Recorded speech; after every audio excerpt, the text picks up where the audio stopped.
This call comes out of something that I had on my heart about a week or two ago. It was because I was seeing so many people, and not just young people, but I was seeing people of all ages really, really struggling emotionally and some mentally with the intensity of this isolation during the COVID stuff. And I'm seeing a lot of fear. I'm seeing a lot of fear leading to procrastination, i.e. just not taking action. And when people don't take action, nothing gets done. And it doesn't matter whether it's something spiritual, something practical, a hobby, a work, a career, a business.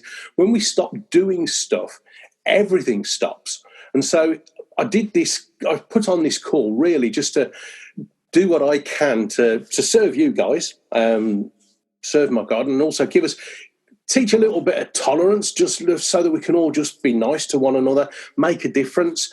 And there's a few rules here. Okay, there's a few rules. The rules are that for anyone who does know me, you know, but for anyone who doesn't know me, I've got a bit of a situation in the house here, in my home, and there may be some unusual noises during the call. That's just my son. He's got severe autism. So if anyone hears some bizarre noises, I have locked the office door. I think that's more to keep me in than him out. But we'll just play and see what happens. So I want to start by talking about a very, very close friend of mine in the speaking world. His name is Nigel Verdi.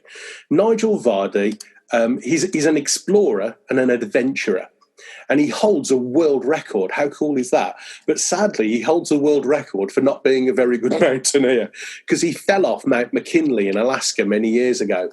And when he fell off Mount McKinley, he got frostbite, as did everybody in his team. And he lost a lot of his fingers, a lot of his toes, his nose, his cheeks, his chin, and a few other bits. And he was told he will never walk again. Could you imagine being told you could never, ever walk again? And Nigel Verdi, whilst he was in his hospital bed with fingers that were black with frostbite, and they were literally brittle, you tap them together, he learnt to tie knots with mountaineering ropes. And he went on to be the first Briton and the only disabled person in history to climb the 7 highest mountains on the 7 islands of the world. The guy is a living legend. And when I interviewed him for my research, for those who don't know, I'm a researcher. I've interviewed 258 top achievers from all over the world to find out how they think and behave, what makes them more effective. And when I interviewed Nigel, he said something that has rung true in other interviews I've done. And it really was a big thing for me. He says, Dave, when you're on a mountain in a situation, you have to keep making decisions. As soon as you stop making decisions, you die. Keep making decisions. And this is one of the biggest things that the government will, in a few weeks' time, start telling us. They'll start telling us to do things despite the lockdown. Keep taking action. Don't let fear procrastinate you and block you. Keep making decisions. It's okay if they're wrong decisions. You can stop, pause, reevaluate, move on again. But please, keep making decisions. I want to ask you to consider using this time to skill up. Anyone who follows me on Facebook knows that I can be a bit of an idiot at times. My wife will tell you most of the time. I've used this time to learn how to play the ukulele, and I've learnt a couple of songs on the ukulele. Now, that is so simple a thing, but to me, it's like, woo! I've also signed myself up to do a course. Now, I'm terrified of learning new things. I really am a skeptic and quite challenged by new information. So it's quite a big thing for me to sign up for this course because it's quite technical. But what can we do? What can we do to skill up? How about learning something technical? How about if you're in business, learning how to sell ethically? Why don't you sign yourself up for a course? Read a book. Write a book, better still. How about writing that book you've been promising yourself you'll write? How about looking into someone who's really successful in the field or effective in the field that you want to be in and track them down and ask them to mentor you? Maybe this is the time where you start your business. Maybe you learn a new language. Maybe like me, you learn that instrument you've been promising yourself. Either way, can I ask you please to consider something that you've been putting off doing or you really need to do and use this time to skill up. I challenge you all, and I mean, we've got 79 people on the call. I want. Oh, here we go. Some people are ahead of me in the chat. We've got Laura who's saying, "I'm learning Spanish." Awesome. That's brilliant. So learn something, do something. And if you already know what it is you need to be doing, can I ask you to consider in the chat box committing to what it is you're going to do. Okay? Just writing it somewhere. It helps with the commitment process. Got a couple of people. I'm writing a book. I'm writing a poem a day. This is awesome. So commit to something. Okay? Commit to something. I also said in the footnotes of the invitation that I was going to teach you something about resilience. Now, again, some of you who know me may have heard me talk about this before. When it comes to resilience, a lot of the reasons why we struggle are because of either situations or people. Now, if anyone has an issue with people, I've got something for you to consider. And I know what I'm about to tell you, for virtually everyone, it's common sense. We understand it. But there's a difference between understanding something and accepting it. And this is something I've only accepted in the last few years. Karen's learning computer skills, fantastic. This thing is called the 5-95 rule, which is in life, most of us, because we're nice people, apart from the idiots who are Zoom bombing us, we like to be liked. We like to be liked. So there are 5% of people in our lives who are our raving fans. Now, Sally, I'm looking at Sally here on the screen.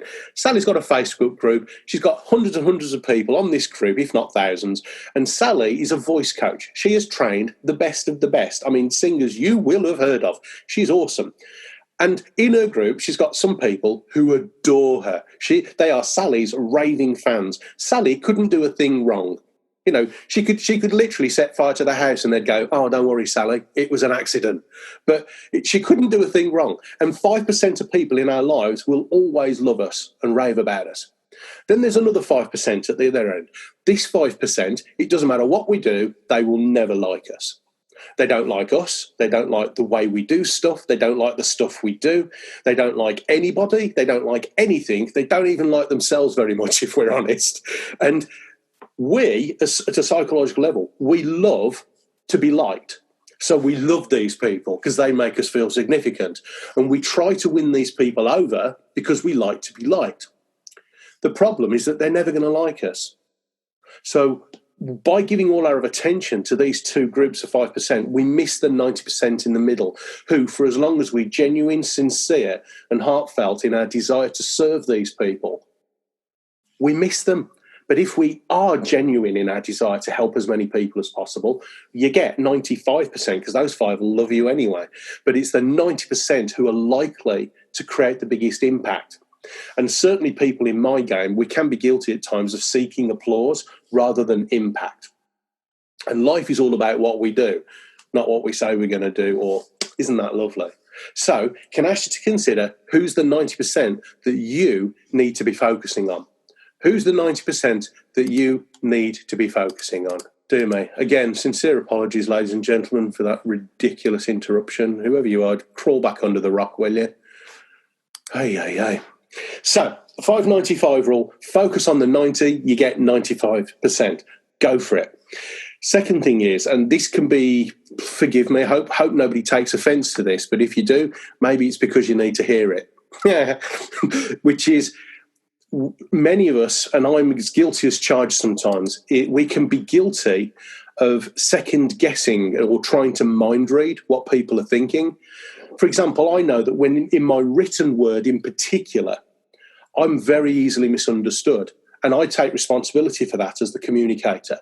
Sometimes when I write things, I write them with a very, very positive intent, but sadly they are misread, misunderstood by a lot of people, and I have to take responsibility for that.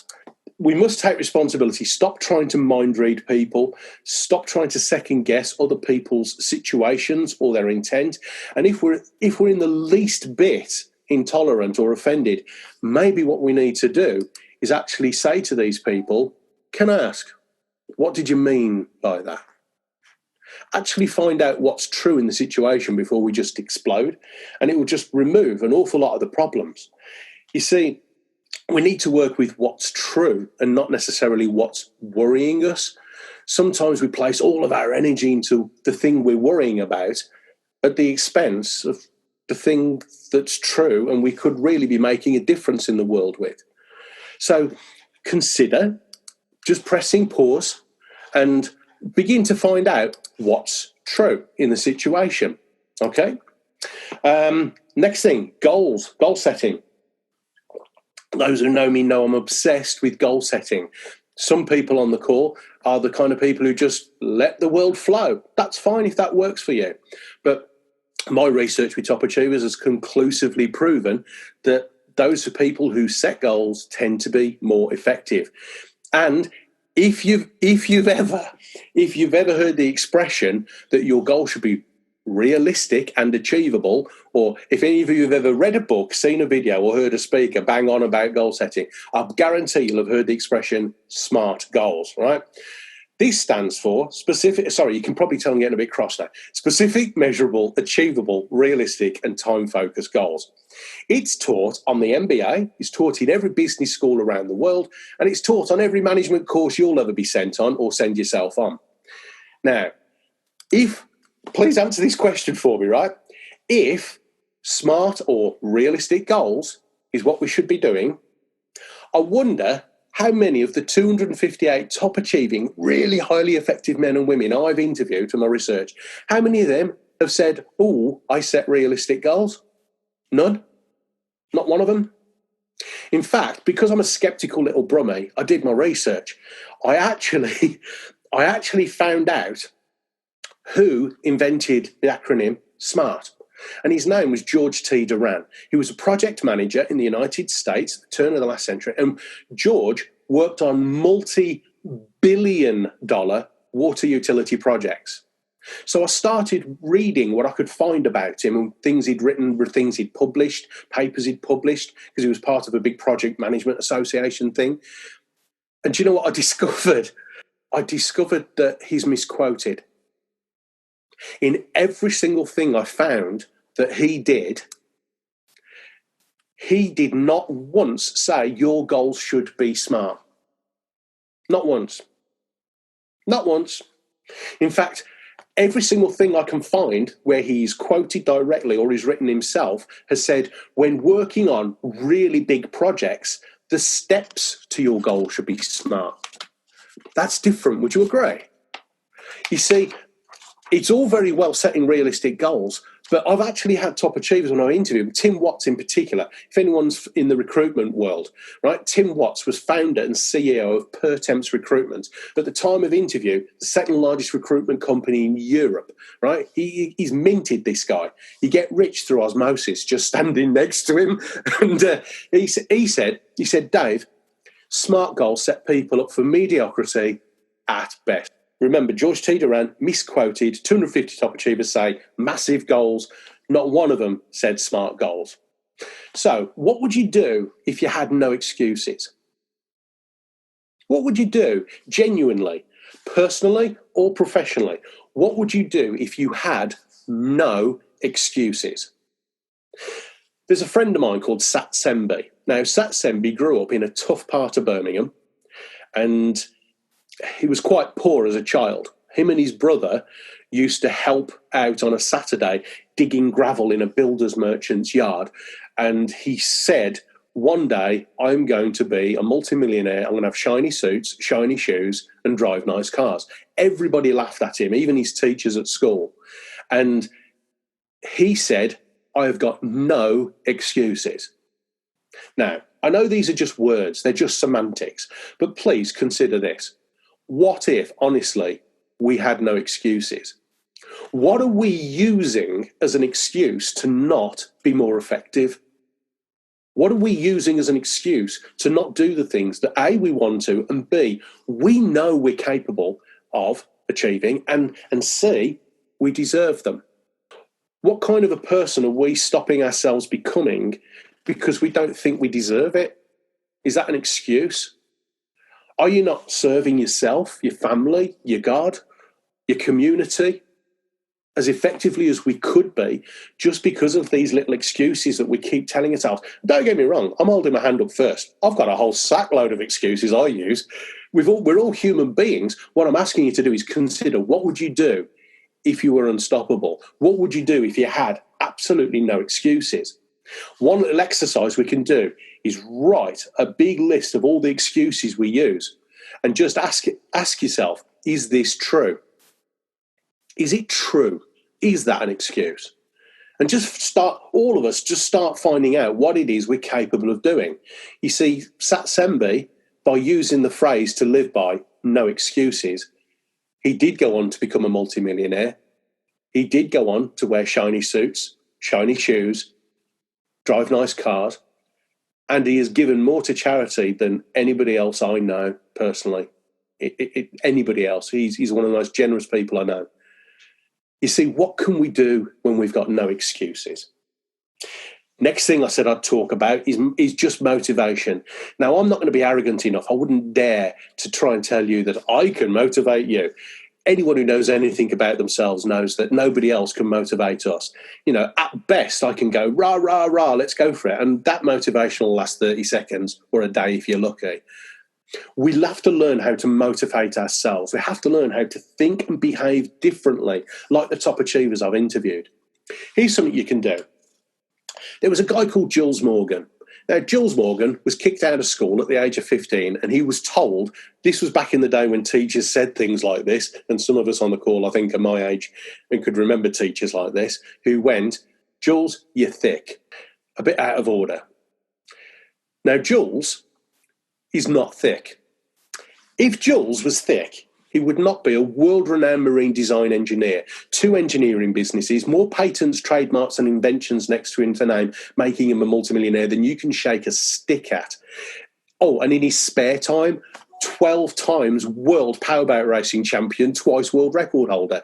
You get successful standing next to him and breathing the same air. And Jules is one of the nicest guys on the planet. He's so clever. He's one of these people that doesn't say a lot, but if he talks, you know he's right.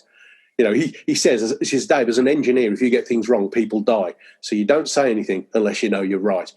And Jules has got this fantastic expression that I love. And I want you to consider this, guys.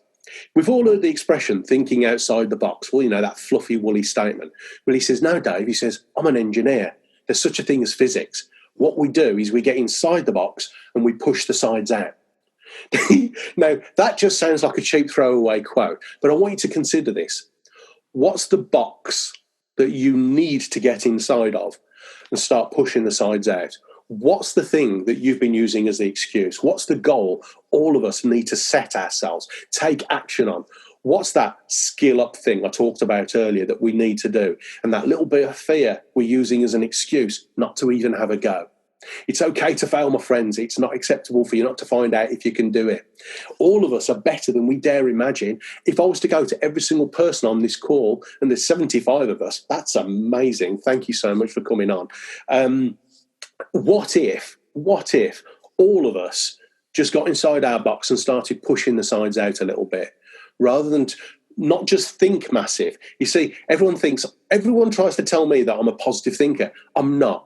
I mean, one of my best friends in the world, Andy Brown, is on the call. My wife's in the next room. These 2 people know me better than anyone in the world. They will tell you I'm a grumpy, miserable, middle-aged man.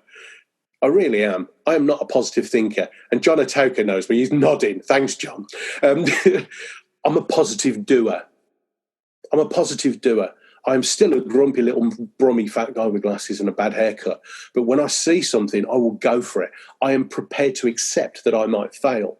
But if I want it, I'll go and find out if I can do it. And that's what I want for all of us. I want us to get inside our boxes and start pushing the sides out. Does this make sense? Can I get a thumbs up if you're following me here? Yeah? Sweet chickens. Right, next thing about motivation. I want you to try this.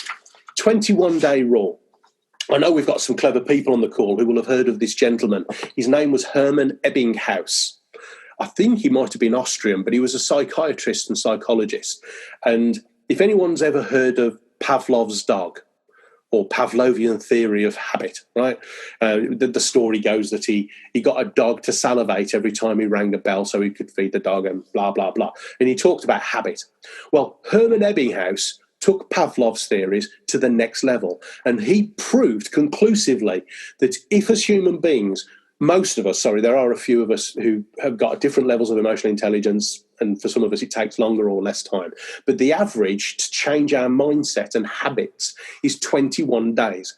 That's why in most detox clinics, whether it be for drugs, cigarettes or whatever, any kind of addiction, there's a 3-week cold turkey period where we can change our habits.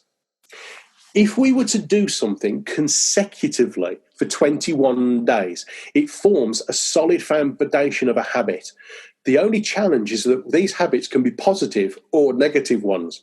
If any of us, right in the middle of my screen, I've got Ellie Slaney. Now, Ellie is an inspiring young woman who, by her own admission, she had a few challenges early on, but she absolutely went RHINO, and she's achieved some insane stuff in her life already. And I know she's going to achieve more. And I can't remember why I was going to talk about you, Ellie. But if Ellie wanted to change a habit, all she'd have to do is the same positive behaviour for 21 days. But if Ellie, for example, and I don't think Ellie's a smoker, are you, Ellie? You a smoker? Nah, she's not a smoker. If Ellie was to start smoking for 21 days consecutively without a break, there's a very good chance that Ellie would become a smoker. Hermann Ebbinghaus, 21 consecutive days. If we start smoking for 21 days, chances are we'll become a smoker. If we do something positive, now I don't know a lot about exercise. I used to, believe it or not, I used to be really, really fit. I used to do endurance trekking along the Great Wall of China, play squash 3 times a week, run 10K. I used to be really, really fit. I've totally let myself go. Now, I'm actually scared of starting to exercise again, I'll be honest with you. But if I was to start every day for 21 days, would you agree in that 3-week period, all of us could get to a level? If we want to learn a new skill, in 21 days, we could really do stuff, my friends. And everybody else right now, during this challenging time, is burying their head in the sand like an ostrich. Or is it an emu that buries its head? I can't remember. Whatever animal buries its head in the sand. Most people are just hunkering down and hiding. What I want you to do, guys, please, is to take action for 21 consecutive days and see what we can all achieve. Maybe we can have a recap in 21 days and find out what we have actually done. Next thing is managing ourselves. We talked about managing ourselves in the prescript to this call. And there's an expression in an organisation that I'm a part of that goes, sweep your side of the street. All we can do is clean our side of the street. This means, okay, I'm going to be honest, I don't think anyone on this call are the type of people who would do this, but there are a lot of people who are poking their noses into other people's businesses, affairs, opinions right now. There's a lot of people we've all seen on social media who are just spouting stuff, be it scaremongering or extreme politics or their views and opinions. Can I ask all of us, please, to ask these people and ourselves, manage ourselves? Let's not get wrapped up in that whirlwind. How about us sweeping our side of the street first? Let's not get involved in other people's business. Let's stop mind reading. Let's stop judging other people, and instead let's use this time to sort our own stuff out first. For example, some people could judge me about being a motivator. How dare I become a motivational speaker because I'm overweight? We judge each other. Sadly, we do. We make assumptions, all of us, based on the way we look, the way we sound. How about instead we just sort our own stuff out? How about we just take action? 21 days. Set a massive goal. I would love to hear 21 days from now what you've done, okay? Next thing about managing self is something to do with, I'm going to ask you all to have a go at this. This is slightly ridiculous, but it was taught to me by a renowned professional speaker called Peter Roper. Peter Roper is a legend in the speaking world. Most people know him as Uncle Peter. And I said to him, Peter, how do you manage your stress, your tension? Because, again, in these times, many of us can experience stresses, tensions that normally we just wouldn't. So how can we physically relax and not get so tense and worked up? And he says, Dave, he says, at any one time, and this was backed up, by the way, by physiotherapists that I interviewed, he said, at any one time, we as human beings, most of us, can only really tense one part of our body. I said, what do you mean? He says, well, if you were to tense as tightly as you can one part of your body, it would be very difficult with the same intensity for you to perhaps tense your leg at the same time as your arm to the same level. And we can only typically get really tense and knotted in one part of the body at a time. Normally that's where we hold our tension, and it'll be different for everybody. I've met people who get tension headaches, or they get a stiff neck, or trapped nerves in their shoulders and neck. I honestly have even had someone who said their feet knot. I don't know what that means, but their feet knot. Now, what Peter taught me was something that I use when I'm speaking, and it's great for posture, and it is phenomenal for releasing tension. Anyone who's into this world knows about tensing and releasing. Well, Peter does something called, please don't shoot me for saying this, the buttock clench. Yes, I said it. Now, I know this is weird. I will demonstrate this just to show you I'm not ashamed to do this, right? I'm going to stand up, and don't worry, I'm not going to turn around. But in a minute, what I'm going to do is I'm going to tense my bottom cheeks as tensely as I can. That's safe, by the way. Don't hurt yourself, right? Because I know what you're like, Nick. You're a bit extreme. Nick Forgan, he'll just go for it and end up in hospital. So all I'm going to do is I'm going to tense myself. And did you notice how my posture changed? I'm going to relax and just notice how it rises you an inch, right? And then relax. Tense and then relax. Now, come on, your turn. I said this was going to be interactive. Can I ask you all, please, to stand? Peter Gregory's hating this already. Right. Right. On the count of three, I will ask you, please, to tense for as intensely as is safe for you. Okay?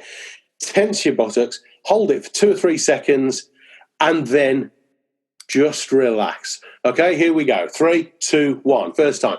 Tense. Cal's dog's joining in. That's awesome. And relax. And relax. Now can I ask you to try and do it across your shoulders and the front of your chest. Tense this area. 3, 2, 1. Tense it. And relax. Now we're going to do something that normally people at a more advanced level do. Just try this. Across the forehead here. Tense it. 3, 2, 1. Go. Tense it. And then relax. Now, feel free to sit down again. What we can do with that is we can release tension. We're all cooped up with our families. Now, we all know how stressful Christmas can get, being locked up in a house with our families. Even if you love them dearly, doesn't mean to say you like them every day. Would you agree? And there are going to be situations that make us all really tense. This is a great way. Notice where the tension is. Clench it a couple of times and relax a couple of times, and you'll note it lowers blood pressure, it increases oxygen flow in the bloodstream, it sends little impulses around the system, enabling blood flow and oxygen flow. It's phenomenal for well-being, and why wouldn't you do it if it works and it's used by top achievers? Because I promise you, everything I'm teaching you now has been taught to me by top achievers. The last few things, and then I'll open up to questions in the chat box. Please, if the idiots are still on the line, keep it clean, legal and ethical. But I'm going to talk about a power hour. Now, again, fairly common sense, but what if for just 1 hour a day, all of us have a go at the thing we've been putting off doing? How about, I'm running a mastermind group at the moment, and it's got about 19 people in it, and as well as the masterminding itself, what they're getting massive, massive value from is just having a single or two buddies that they contact each other on a weekly basis, and they do the two things that really successful people have interviewed do that most of us are afraid of. So what I'm about to tell you are 2 things that you can do with a buddy most people are afraid of, that really successful people consistently seek. They actually seek this stuff instead of fearing it.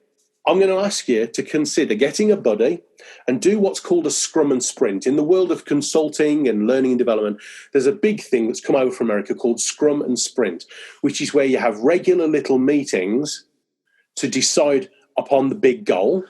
And then you have scrum meetings, sprint meetings, every other day or every day.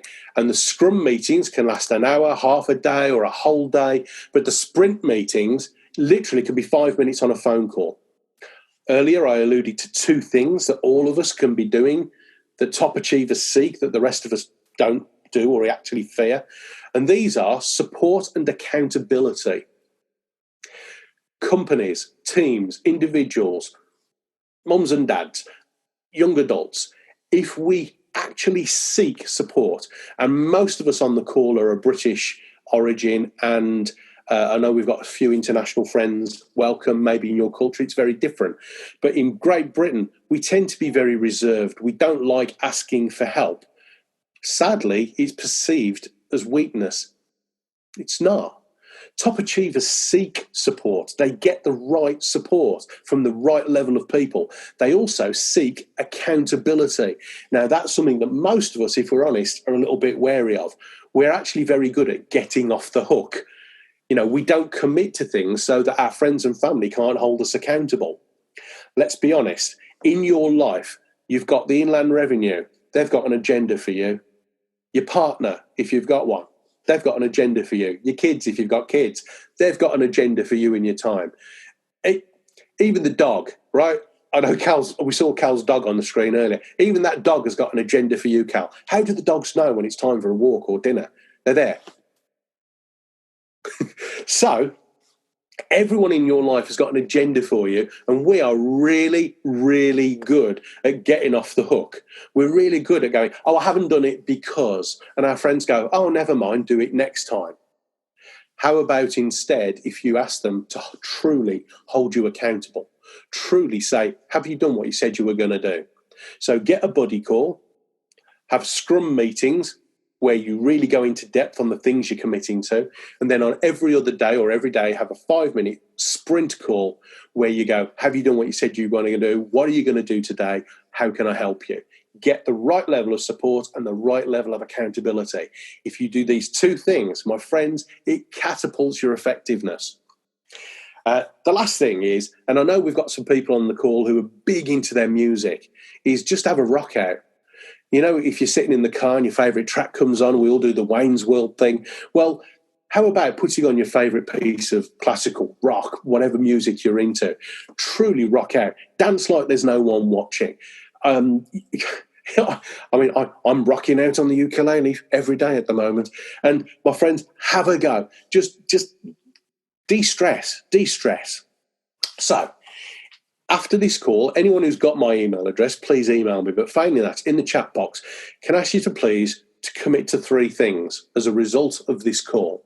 In a moment, I'll open up for questions, but I'm going to ask you to commit for 3 things, okay? And it's standard stuff in the consulting world, but not many of us do these 3 things. The 3 things that's talked about a lot in the consulting world is stop, start, and keep. Some of you, I'm sure, will have heard of that. So I'm going to ask you what it is as a result of this call that you commit to stop doing. It's no longer serving you. It's getting in your way. It's actually stopping you and blocking you from doing the thing you want to do. Is it giving too much attention to that negative 5%? Is it putting off skilling up? Is it procrastinating and not making decisions like Nigel Verdi? Are we using excuses like Sat said? How about, so what is it you need to stop doing? What's getting in your way? Commit to it. The second thing is start doing. What is it you're going to start doing? What advice are you going to take from a recent course you did or a book you've read or hopefully something you've learnt on this call today. Maybe you start to set a bigger goal. Maybe you start removing and assessing your excuses or working with what's true.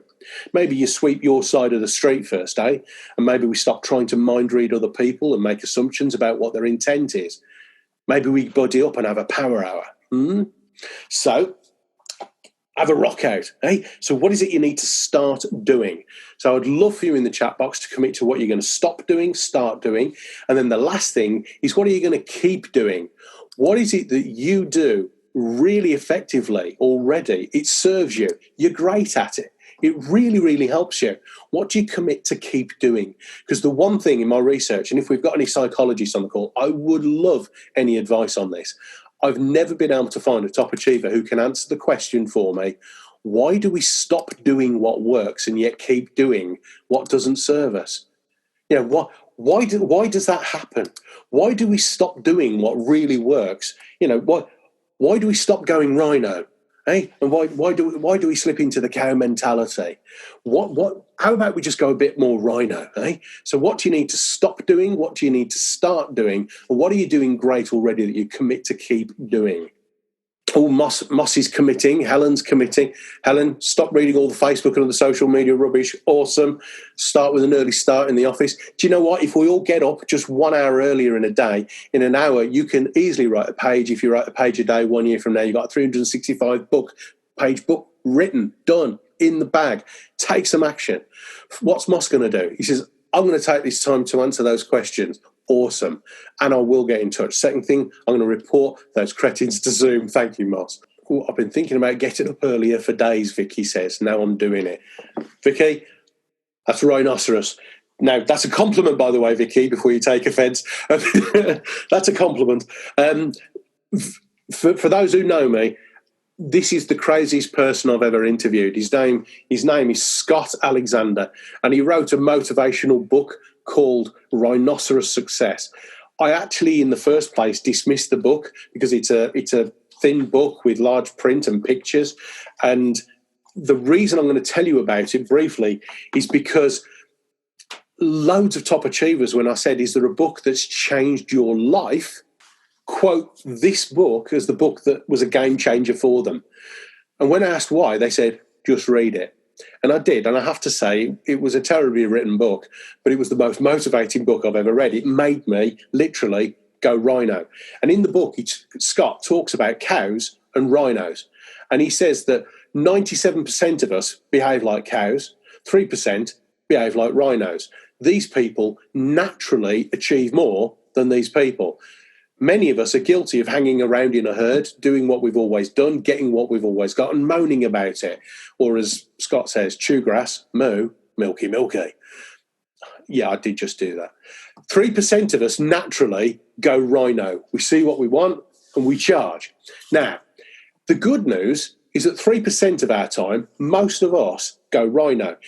Every single one of us on this call have done really, really cool stuff. Really cool stuff.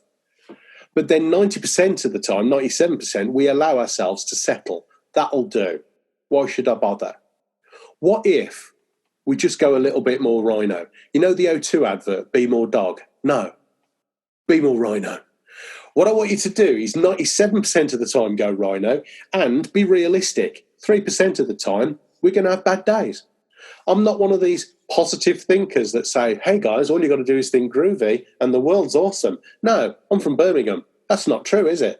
We've all got bad stuff going on in our lives. We all have cow moments, cow days. So what I want you to do, please, is accept the fact that we're going to have 3% of cow stuff going on. Right now, we've got this virus, cow stuff. But you know what? We can still use our time. Would you agree? Paul Taylor, he's got a question. He says, how long have you been making books, and for which author inspired me? I've been writing books for about 8 years, and I've got 100 ebooks in different genres, not all of them in my name, only about 10 in my name, and also 83 audiobooks. And it's like a passive income thing. The author that inspired me was a guy called Andy Cope. Andy Cope was an average college lecturer who tried to prove my massive goal theory wrong and he ended up succeeding in the process. He ended up writing a best-selling children's series of books that beat J.K. Rowling to Children's Book of the Year. If anyone was a kid or has got kids, they've probably read a book at school called Spy Dog. He effectively wrote a British Scooby-Doo book, right? This dog solving mysteries. And his book was remarkable. It just went cataclysmic. It was awesome. And he achieved massively using my goal setting process. We've also got 14 other authors who have been section or actual Amazon #1 authors using the goal setting process. These are the people who inspired me, Paul. These are the people. Why did you decide to do ebooks, Laura Sarant asks? Simply because I wanted to self-publish, because I'm a total control freak. I didn't want to publish my books because the publishers I'd spoken to wanted to publish my first book, but they wanted to name the book, choose the cover design, and me rewrite the book in a way that suited their house style. And every publisher I've found since tended to be the same. So I like to be in control, so I self-publish, which is why I'm doing the ebooks. That's why. And you can give the book away for free and get paid on every page that people read. So if you write a good book, you end up making more than if you sell books. Awesome. What else? Diran says, I'm going to keep getting up early and keep going RHINO. Awesome. Christian, I've run 5K every morning since lockdown. Respect, man. Well done. No, Cal, I'm not going to write a small course on ebooks. No, I'm too busy doing my other stuff, but bless you. Thank you. Sally, no, I'm not going to do a webinar on self-publishing. What I can do, actually, is I will see if my friends who taught me how to do the ebook writing and the ebook business, if they'll do a webinar for us at another time. If anybody's interested in that, I'll happily get them on a call and interview them for you if you send me the questions. But for now, unless anyone's got any other burning questions, David, no, Peter, I am not going to commit to run 5K. I ran 10K once and I was bored. Running is boring. I'm more of a walker, mate. So, guys, it's been an absolute privilege. Thank you very much indeed. Have a phenomenal rest of your day. Please remember, connect with me on LinkedIn, leave a little testimonial. YouTube, subscribe on YouTube, get the free videos. There's tons of them on there already. Fill your boots, share to your heart's content. And if anybody wants a deeper dive on any of the subjects I've covered, go to udemy.com, have a look at the courses under my name, David Hyner, then drop me a message or an email and let me know which one you like and I'll send you a discount voucher. But for now, my friends, I hope in some way this hour has helped you, given you a little bit of a boost. And all I want you to do, please, is go and serve yourself, your family, your God, your community, in whatever way you can. Let's keep making a difference. Let's keep pushing it out there and do some good in this world. Have a terrific rest of your day. God bless you all. Cheers for now. Thanks for watching. Please subscribe and hit the notification bell for more videos. Then click the TV to watch the next video. Oh, and don't forget to visit our website at davidhyner.com to claim your free audiobook. Until the next time, go RHINO. Have in it.